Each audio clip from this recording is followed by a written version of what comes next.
Great to be here. So my job is to make data sovereignty exciting for the next 14 minutes.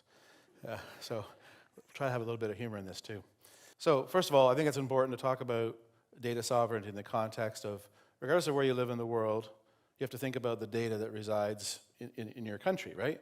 So data sovereignty is really the premise that data should be subject to the laws and regulations of the country where it's collected and stored, often where you reside, but not always necessarily where you reside, but maybe where your clients reside. Now, there's been a lot of challenges over the last 20 years because the introduction of the cloud, I'll say the cloud in general, has obfuscated traditional borders. So it's not always clear where data resides. In fact, many times it's not clear at all where data resides. That affects our ability to interpret data sovereignty. I will say that in my belief, data sovereignty is one of the biggest issues affecting us all today. It's something that we take for granted more often than not, but it is in effect an issue that's going to affect you, your children, your grandchildren, and the companies you work for. The reason is data sovereignty is really synonymous with economic opportunity. If you look at what's happening around the world with espionage, whether it's commercial espionage or government-level espionage, this is all about turning data into wealth for others. And it's more important than ever that we consider the effects of sovereignty or the lack of sovereignty on our own economic opportunity and how we grow our own country and our own companies. So, most of us think that residency and sovereignty are synonymous.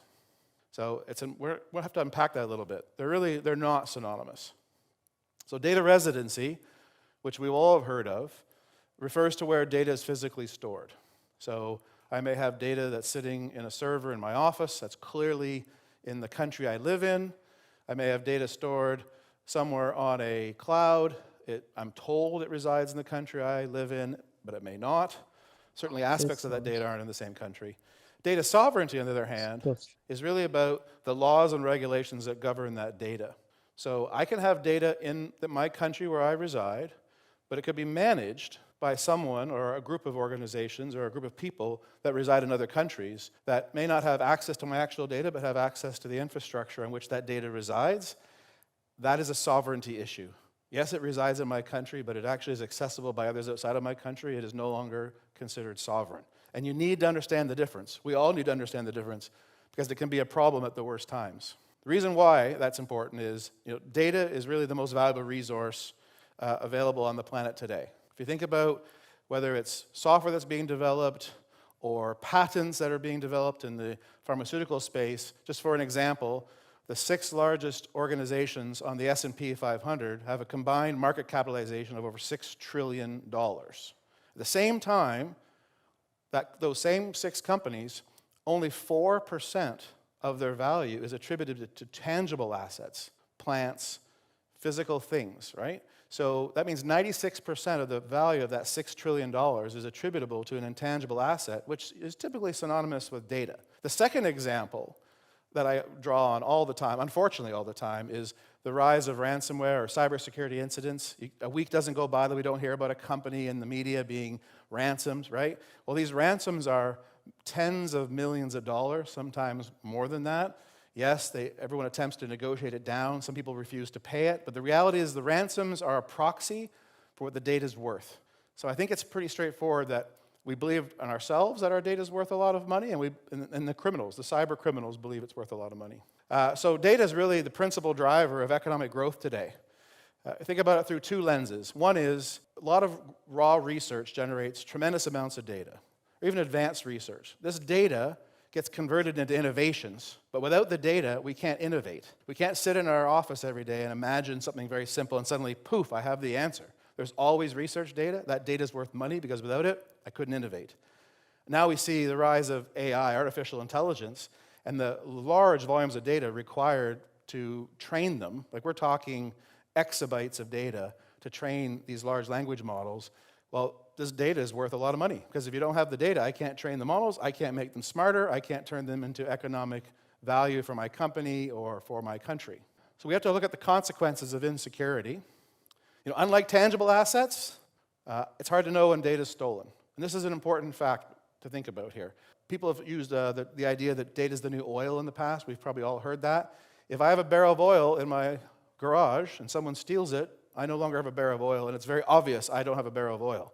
if I have a hard drive in my garage and someone makes a copy of it and I come home from the office, the hard drive's still there, but now 2 people have the data. And it's a good chance 10 people have the data by the end of the day.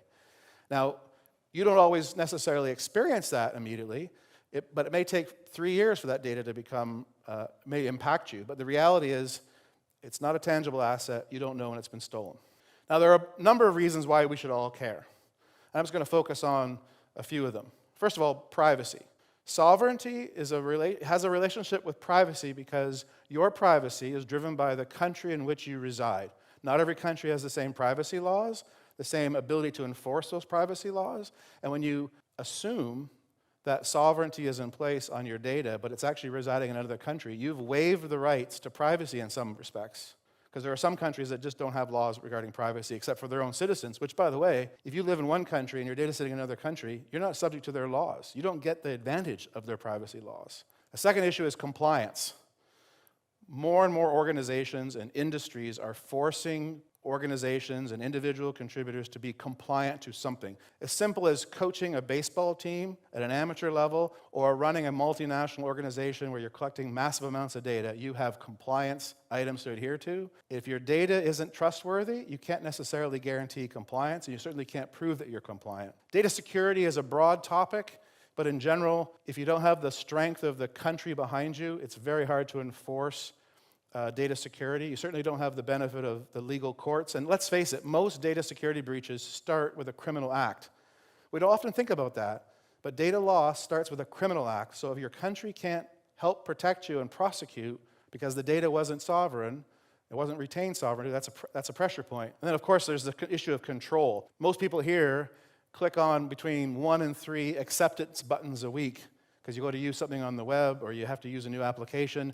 And I guarantee you, most people never read the terms and conditions.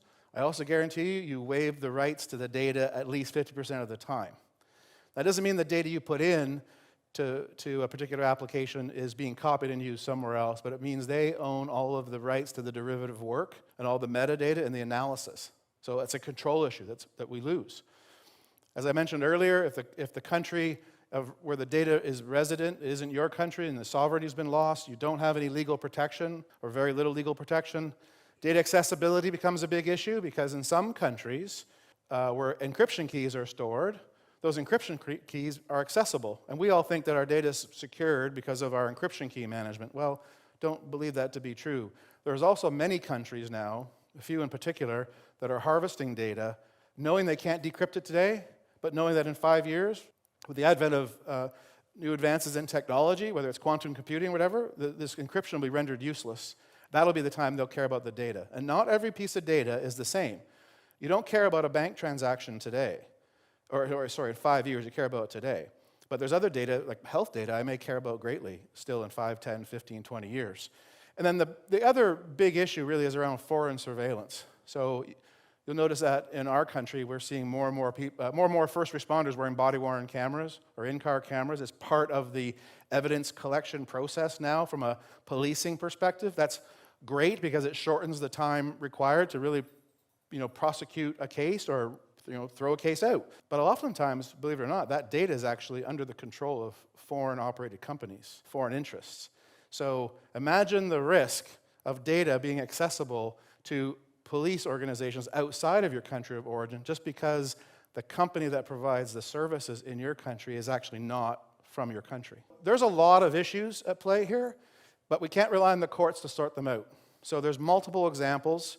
A great example is the US government at one point in time had a lawsuit with a cloud provider, and they needed to get data from another country, and they literally wrote a new law because the court decided that the data wasn't accessible, so the government wrote a new law. And we've got issues in the European Union where American companies are trying to protect the interests of Europeans in certain ways, but the European Union has different approaches. And then a great example in Canada where the courts wanted to restrict the disclosure of events in a court, a real proceeding, and a U.S. court was asked to overrule that. Like, think about the implications of multiple jurisdictions. We've got a situation right now where infrastructure providers, cloud providers, have been trying to convince us for the last 20 years that residency and sovereignty are the same thing. But they're not. And then to prove that point, one example was last week, one of the cloud providers of American origin announced their first ever sovereign cloud in the European Union. So 20 years of trying to convince us that everything was sovereign in our country because it was really resident is now being really undone by the same cloud providers because they're finally admitting that if a cloud is operated by a person in Southeast Asia, for instance, or in the US, owned by an American company, but delivering services in Europe or Canada or some other country around the world, it's actually not sovereign. So we're starting to see a shift. We're starting to see the admittance that sovereignty and residency aren't the same, but we have a way to go. So why does this matter? If you believe that the shift from traditional tangible economy to an intangible economy right through to now machine learning-driven economies are important, this data that we're generating, like for example, in this province, the healthcare data is considered public domain. Well, imagine the risk of that data being used inappropriately for analysis about the citizens of this province. That's an important issue to consider because it's going to drive value. If we can drive down the cost of healthcare by virtue of having great data versus another market where healthcare is not necessarily public sector based, that's something to really consider. So what are the challenges? Jurisdictions are blurred. You can capture data in one country, store it in another, process it in a third, utilize it in a fourth, fifth, sixth. Legislation such as the Cloud Act blurs these lines even more. Two quick examples. The Cloud Act, it's a US-based act that was invoked in 2018. It made clear that overseas data, so data sitting outside of the US, that puts it beyond the reach of the US government, is actually accessible if the data is controlled by an American-based company. So that's just one example. Second example, though, is in China, where they've got the national intelligence law that requires companies and citizens of China to actively support the gathering of intelligence globally, and more importantly, to not disclose the fact that they're doing so, which is also a great little side parameter of the Cloud Act. So two countries, both able to grab data outside of that native country and use it for reasons or for things we don't necessarily know about. Data breaches have lots of challenges as well. And if you believe what I said earlier about not necessarily having the ability to control your data if it's outside of your country, you can lose faith in institutions. Certainly there's the loss of opportunity. There's the trust of government. It is actually a fact that if data is stolen from a government, we do, as citizens, lose faith in that government. And then, of course, economic damage, which is a slow roll, but does affect us all. So what can you do? There's really three things that you have to think about here. First of all, there's three things you need to know. Where your data really is. Do I actually have a firm line of sight to where it's stored, or am I being told it's resident but actually not resident where I'm told it is? You need to know who you can trust. I'm not suggesting there are people who aren't trying to be trustworthy, but not everyone is as trustworthy as the others. Transparency is a big factor. And you need to know what you're doing to keep your data safe. It's not good enough to say, close your ears or cover your eyes. You need to know what you're doing to keep your data safe. It has to be an active effort. Then there's some things you need to ask. Every service provider you work with to attest to the data sovereignty of what they're providing. It doesn't mean you're going to change service providers. Don't take this the wrong way. I'm not saying change who you work with. I'm just saying get clear line of sight on whether they're actually sovereign or if it's just a matter of where data resides, because it's really not about residency, as I said earlier. The second thing is you have to ask your supply chain to commit to the same effort. Remember COVID? We went through this pandemic, lots of supply chain issues on the tangible side, right? Well, the same issues exist with data. If I don't know my supply chain and I don't have my suppliers all committing to the same level of transparency regarding data sovereignty, well, the weakest link in the supply chain can still be a problem. And then you need to ask your team to share your level of urgency. You're not asking people to change what they're doing. You're asking people to understand there's a sense of urgency to know these things. And the third item is advocacy. It's important to consider the economy you live in, the economy you work in.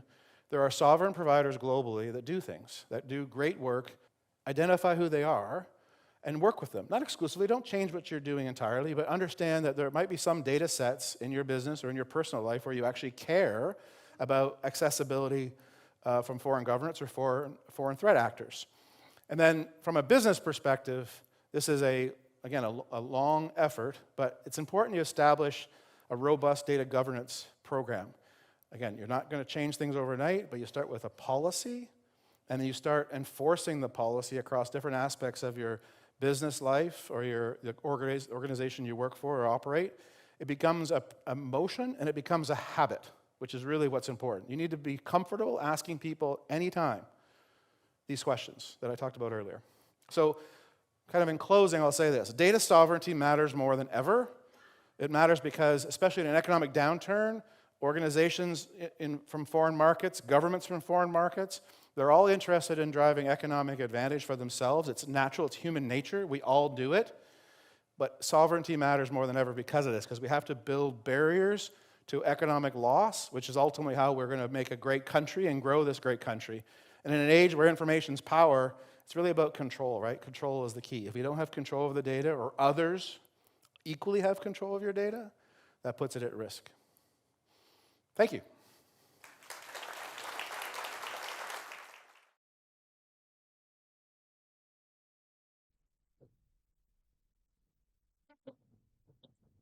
Good morning, good afternoon, good evening, every one of us. Based on the your time zone and where you are joining us from, you are welcome to the class of today. We'll be looking at indigenous data sovereignty, data power, and economic justice.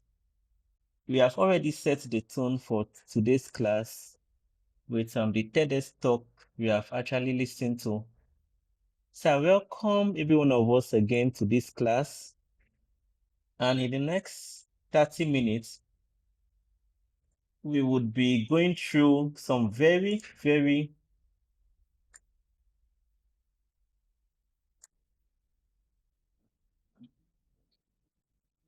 important area. And the question would be asking ourselves this week, a very, very important question. Who owns the data of our community, and who actually owns the data of your life in general? That is a very, very important question we should ask ourselves. Who owns the data of your people, your community, and your personal self? That is what we are studying in this week 7. Data sovereignty and economic justice are very, very important because that is where the major debate is going on today in big data as of today. Most especially, this is the age of AI. So ownership of data now is very, very critical, and that's a fundamental question. We see countries working to build their data centers. Some of us may not really understand the benefits of owning an in-country data center. We are going to explore that as we proceed. Because we know that data, like I've been saying over the weeks, is the new gold. Big data is actually the new money mine. And money in this 21st century and beyond would be gotten by data. How well data is mined, how well data is utilized, how well data is analyzed. We are going to look at all of that. And the technology platforms today, the technology company that actually mines this data now sits on the new gold. I would tell us this before we go in. We are in the age of AI, and every one of us talks about AI, making use of AI to solve our personal problems, organizational problems. But I have to take time to warn us on this. In the coming months, it may be coming months, it may be coming years, the wealth that will be gotten would not really be from what we know. It will be from data privacy. People would pay so much to control what the internet knows about them. Let's think that through. For instance, today, it has gone to the stage that I probably need to maybe make breakfast or make my lunch. I just rush to AI and discuss with AI how I feel about myself today. I'm feeling maybe cold, I'm feeling this, I need to prepare this. the system would ask me some personal details about myself. I'll reply and I'll feel good that I've gotten the perfect meal plan. Also, your organization needs a product, let's say software, and instead of developing it in-house, retaining your data, retaining the software developers in-house, retaining your company's sovereignty and privacy, you move on to AI to do that development. You think of it, what are you actually feeding the AI platform you're using? You're feeding it data that have been gathered by your organization over the years. Private data that is meant to be safe, going by what we have discussed the past 6 weeks now. Private data that's meant to be safe and controlled by the organization in a bid to cut costs and probably reducing timeline for some jobs, as some of us would say. And remember what we saw 2 weeks ago. Some of us may decide to say, let me use a cheaper alternative. You keep feeding AI your data. Of course, you would always get the necessary result, but what you should know is this. The prompts which you are giving to the platform you are using is being used to mine and analyze your company's information. Because AI, as we see, improves based on how we feed it information. I told us about Google Maps when I asked a question in week 3. How exactly do you think Google Map knows the accuracy of your destination? I asked that question. Some of us said they have hidden cameras, they have satellite system overlooking all our streets. No. I told us it's due to we accepting indirectly the policies on Google services. You're using Google email, you accept that your location should always be shared across YouTube, Google Chrome, Google Maps, YouTube Music, the main YouTube, Google Drive, and all of that. And once you're on the road, your location is being shared and is being pinpointed at that point. Google used that, gathering the information from several people. You could easily be controlled without knowing that. So, ladies and gentlemen, users of AI to solve problems, I will tell you this, that by tomorrow, in the next future, you would have to pay greatly to safeguard your private information going out into the open. So welcome to our class of today, Indigenous Data Sovereignty, Power and Economic Justice. We'll be looking at data sovereignty. We'll be looking at what we call the care principles. We'll also be looking at care versus fair.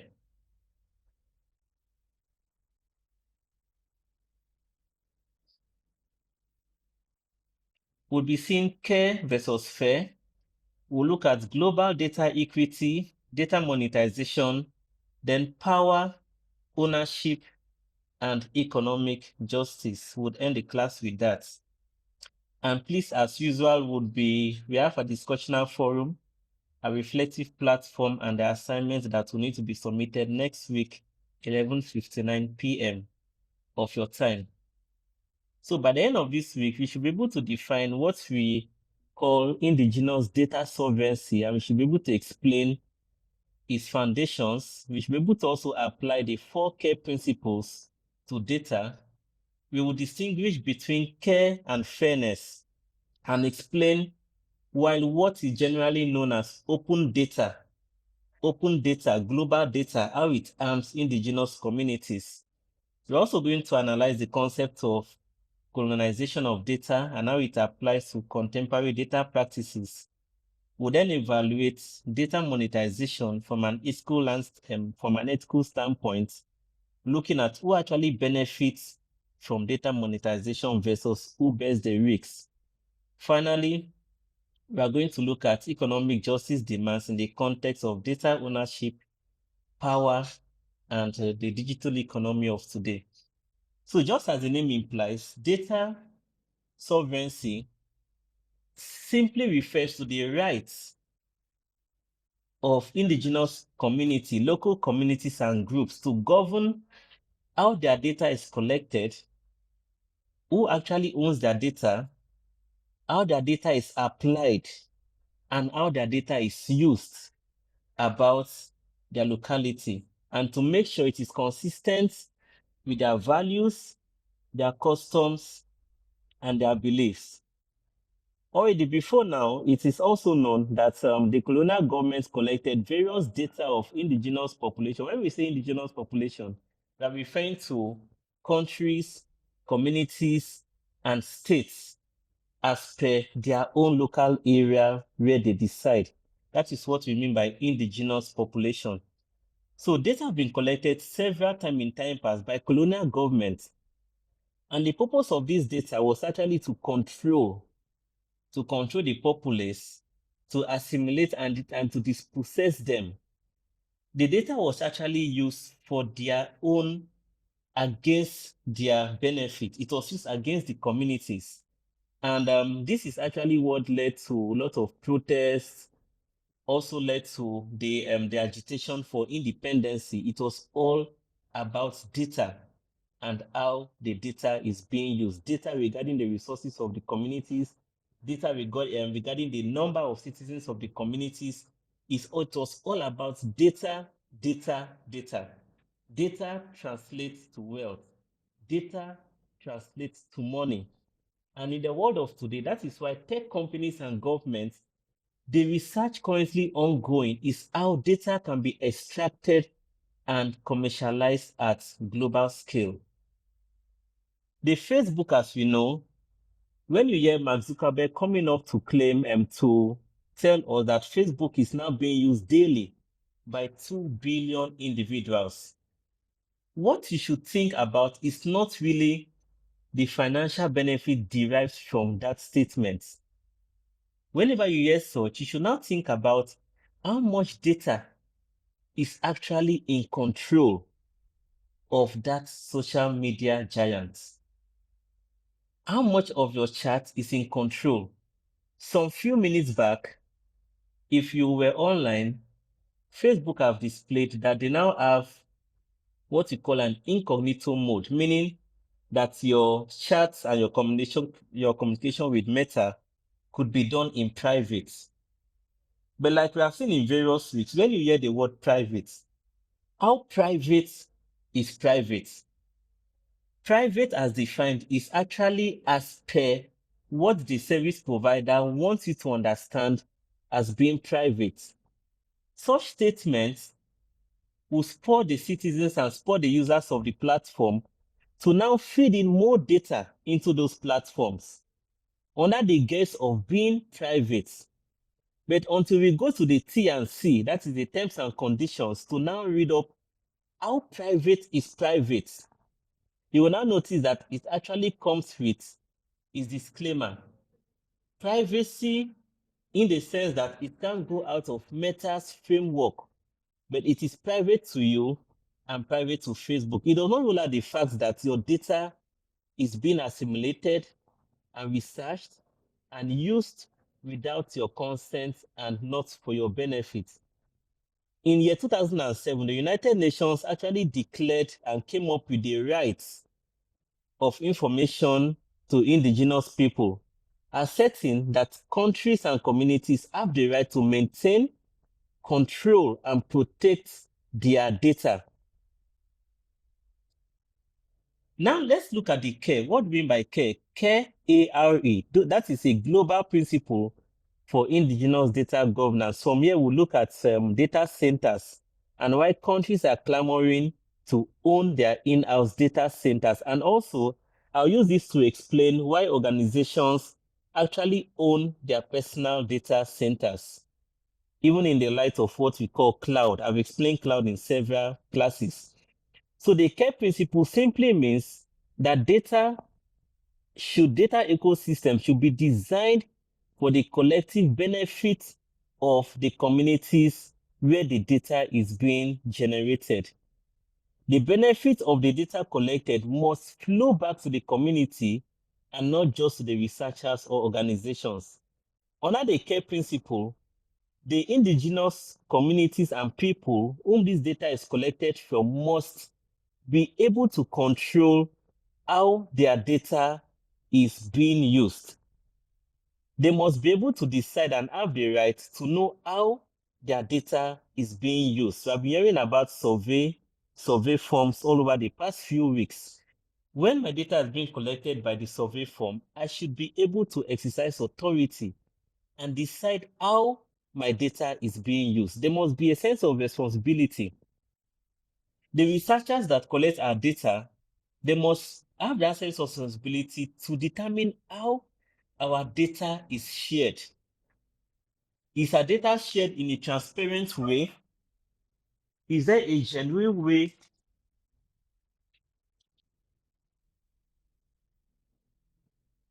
or a genuine partnership that exists for our data beyond the data collection? And what are the ethical principles behind collection of our data? We have been saying it over and over. The ethical principle does not just mean that the data respondents tick I accept or reject when their data is being collected. We must know exactly how we are applying privacy laws to our data. We must know that. Now we have what is called the open data movement. A school of thought is clamoring and always canvassing open data, open data, open data. And when they are asked what is open data, we are being told that data should be easy to find. But contrasting it with the care principles of indigenous data sovereignty, we have to balance it. Yes, data should be easy to find, but what sort of data should be readily available out there? We spoke of the case of the CCTV. Remember, we spoke of CCTV on our week 5 when we are talking about security. Countries say we want to be able to protect our citizens. And in protecting our citizens, we should be able to install surveillance systems at every corner, at every street in the country. Remember, what is the primary purpose of the citizens? Security, which is seen as the open data movement, the overall benefits. Now, what is that other use of those hardware devices embedded with AI features that we are not aware of? I'm moving along my street, a camera captures my face, my data and my facial expressions are being analyzed by those devices. How do you know they are being analyzed? Because when a criminal or when a terrorist attack takes place in my country of concern, I discover that the force agencies, the security agencies, they don't really go after the criminals immediately. Why don't they go after them actively? They claim that they can go back to the office and watch the surveillance footages using facial recognition technology, and they can use it to analyze and pinpoint the criminal at every point in time. How does it apply to me? By implication, it means that my own face and the face of my family, the government actually have all our facial systems in all our facial expressions in their system. Fine, it is for security. What if that data falls into the wrong hands? By implication, in my banking software, I use my face to open my app. I use the face to open my laptop computer. It means that the data being generated by the security agencies for the purpose of security, if proper care in line with data protection, as we have been seeing, is not taken into consideration, it means that any attack to that facility, or if disposing of that data, like we saw, maybe there's an upgrade in the storage device, and instead of proper data disposal laws being applied, the hard disk is simply thrown into the waste. And in cyber attack, we learned of the dumpster technique, which means I simply go to the waste disposal service and pick and scavenge through the dump. I pick up that hard disk, What's the implication? The implication is that they are able to access previous data of my record because the company didn't have proper data disposal technique. Under the FAIR principle, we are saying that data should be open and data should be available. What is the implication of that? It means that if my data is collected by the bank, the health organization should be able to request for certain kinds of data and have access to it. Data should work across several systems and data should be available for reuse. Data being available for reuse must coincide and must be put side aside with the ethical responsibility. Ethics means that if all my personal information is collected at the point of my blood sample in the health center, if a bank need access to my data, the company's data protection agency should be able to decide that a bank needing access to my data need what sort of data. Only the data that is needed by the bank should be provided. For instance, the bank may need my first name, my second name, my and probably my social security number, as the case may imply. They don't need access to my personal health record and should not be given. That now has to do with open data versus data sovereignty. Fairness promotes maximum openness and shareability. For indigenous community where traditional knowledge have been extracted and exploited, open data is not neutral. Care does not replace fair. It only means and addresses the human concerns that the fair principle does not address. Who actually benefits from this global data economy? We're in the century of artificial intelligence now. The world has gone digital. Every country is clamoring for AI. Now processes are being simplified because AI already have the database of what we need to do. Who benefits from this? Remember that the top 5 tech companies are all based in the US and they hold more data about African populations, about Asian and Latin America than those regions' own government. What am I saying? I may be in Nigeria, I may be in Ghana, I may be in South Africa. It will surprise you to know that our data is not resident in the country, it is more resident outside than is in the country, which is very, very scary. It means that if a kill switch is turned on, we lose access to our data. If a kill switch is turned on against the government, we lose access to our data. I could vividly recall a country's electoral processes. The country was in the process of that's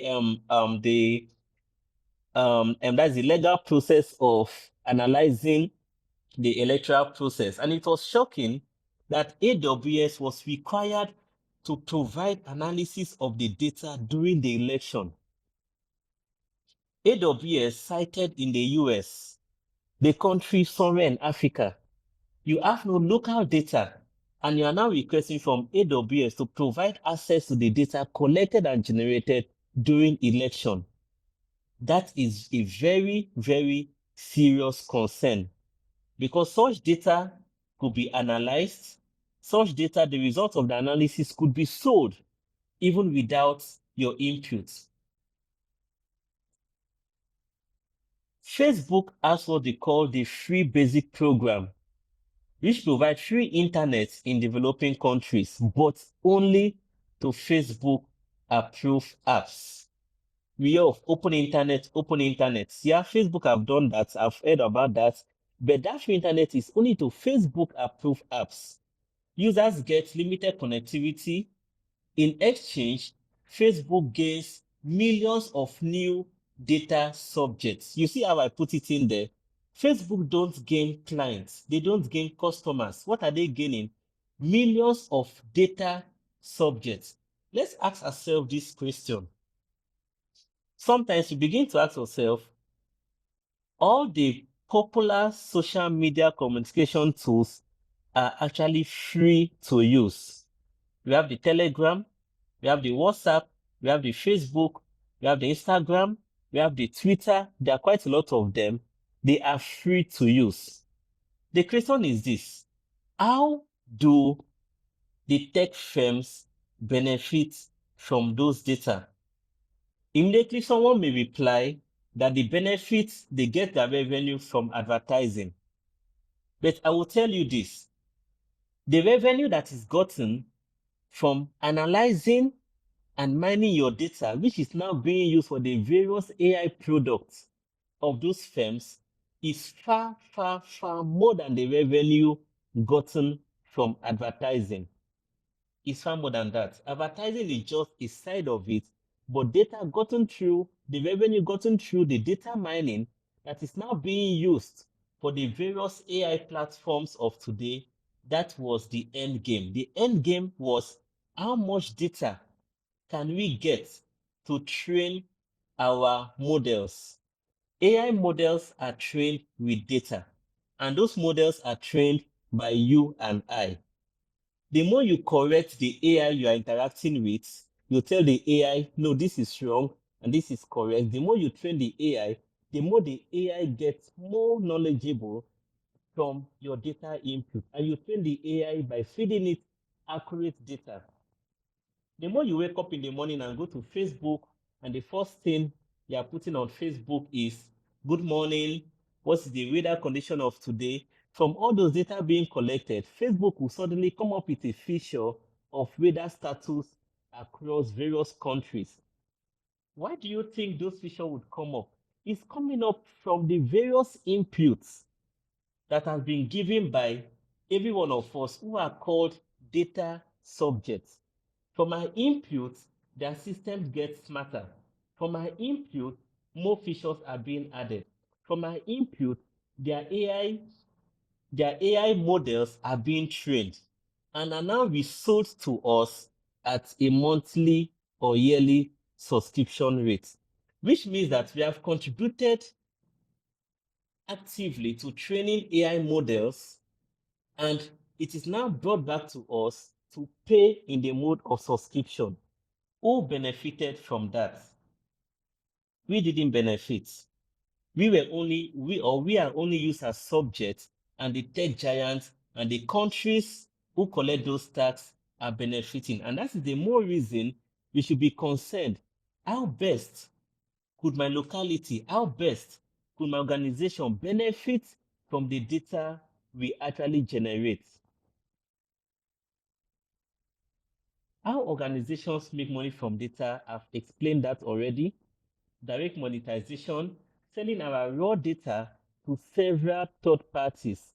I'll always talk about the Cambridge Analytica on Facebook. For those of us joining our class for the very first time today, we looked at a case of Facebook whereby a game maker on the Facebook app came up with a game, of course, a very simple quiz game.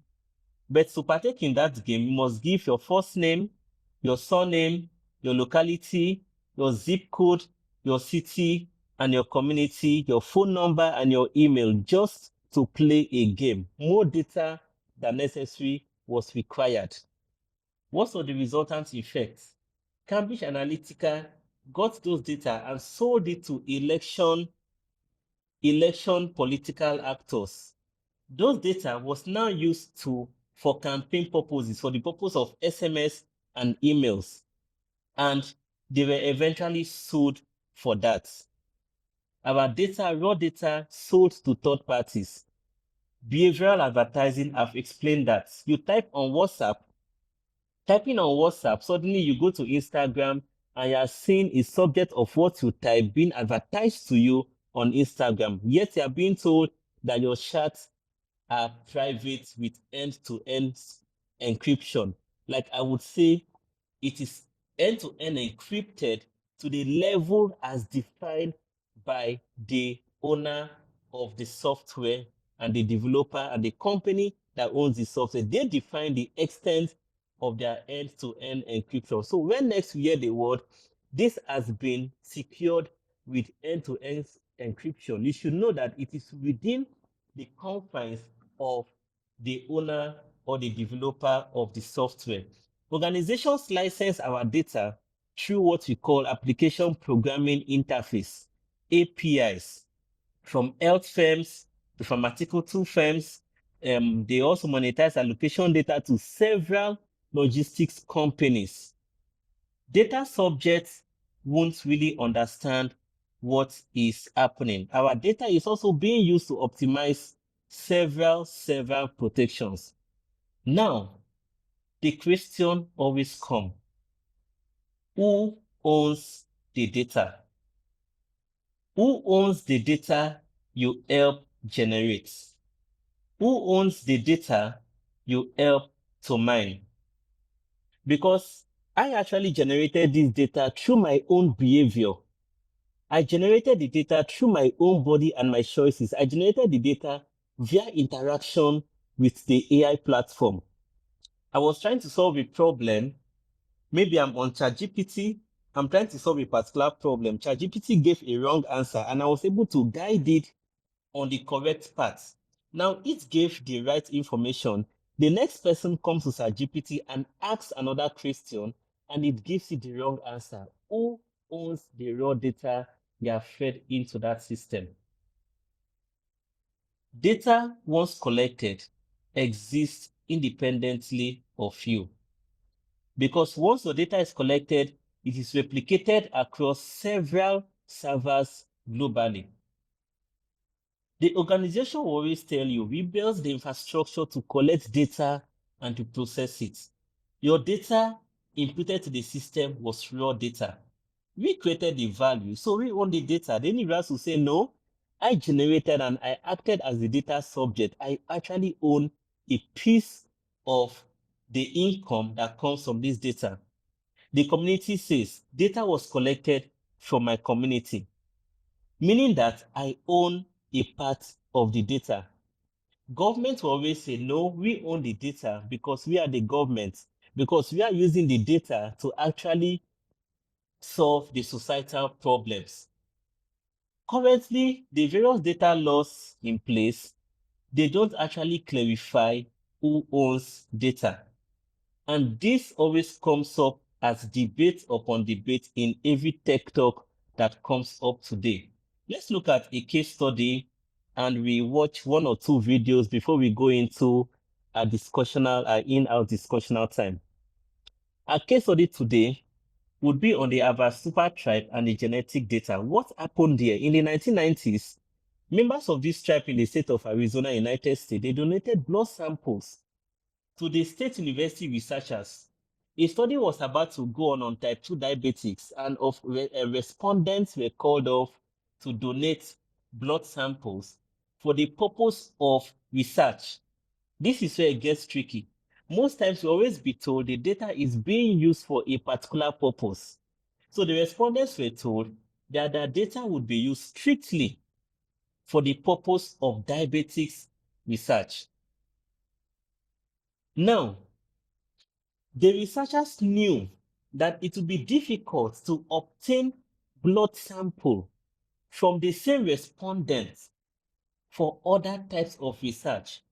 What did they now do without the knowledge and consent of the tribe? Their blood samples were used for 23 additional studies. Remember week 2. Data collected must be explained to the respondents without any vague explanation. They should be clearly be told, my data would be used for 23, 24 studies, not that my data would be used for one study. Remember week 2 also, we said, if you need only 10 ml of blood for this study, don't collect 20 ml because I won't understand what the measurements or the volume of blood they are collected is meant for.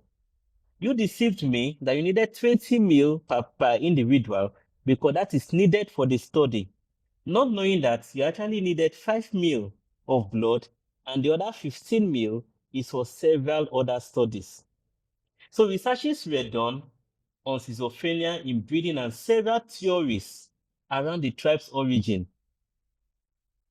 What even made it worse was that those studies were eventually published in journals across the world.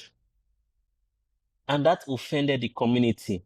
Of course, the university was sued, and the case was settled in 2010 for 700,000 USD. It started in the 1990s. Enlightenment came, and the case was settled in 2010 for 700,000 USD. The Arizona State University also returned the blood samples, provided several students with scholarship, and they pledged assistance to the tribe. But that is not the lesson. Remember this. The harm has been done. No amount of compensation could be given for the data that has been used for the wrong purpose. You can't equate the monetary gifts or the money, yes, I'll call it monetary gifts. You can't equate it to the harm that has been done.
In the ongoing discussion around reconciliation, Indigenous peoples' rights to self-determination is front and center. We talk about this with respect to land and government, but what about who controls the data and information in this country? So today we're going to dig into the growing call for Indigenous data sovereignty with Associate Professor in McMaster's Department of Sociology and Indigenous Studies. We'd like to welcome to the social, Vanessa Watts. Welcome. Thank you.